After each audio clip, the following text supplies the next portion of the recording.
2026 সালের সরস্বতী পূজা তো আরো অনেক মাস আগেই চলে গেছে।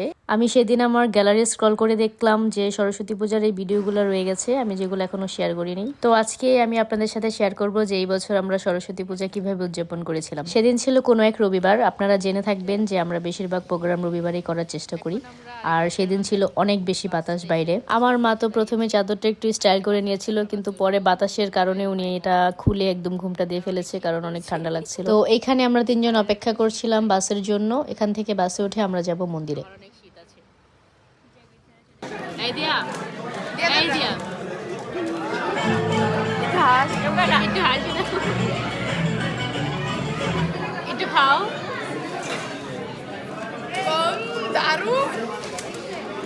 আর এটা হচ্ছে আমাদের এবারের মা সরস্বতী, নতুন করে আনা হয়েছে। আর এবারের মায়ের মুখটা ছিল অনেক বেশি সুন্দর। তো আমাদের পুরোহিত মশাইও সমস্ত জোগাড় শুরু করে তার পুজোয় বসে পড়েছে। সরস্বতী বিদ্যার দেবী, তাই বিদ্যার্থীদের প্রাধান্য থাকে এই পুজোয় সবচেয়ে বেশি। তাই তো কচিকাচারা সবাই সামনে এসে বসে পড়েছে তাদের বিদ্যার দেবীর আরাধনা করতে।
लोकादेवितं विष्णुनादिदानं धारय पवित्रं त्रिपुरासनं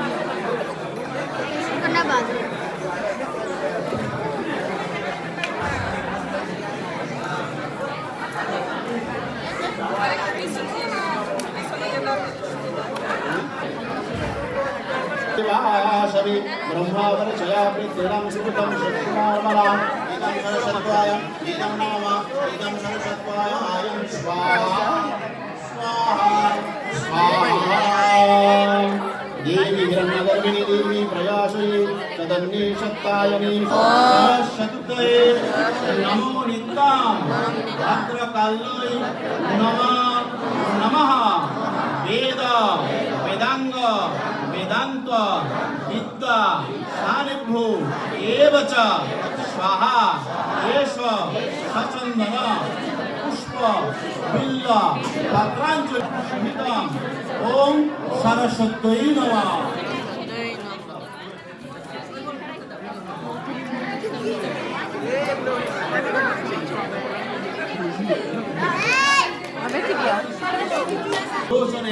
विश्वरूपे विशालाक्षी विद्यां देवी नमस्तुते मंत्रहीनं क्रियाहीनं भक्तिहीनं तत्तद्भवे तत्सर्वं अस्सिद्रं अस्तु।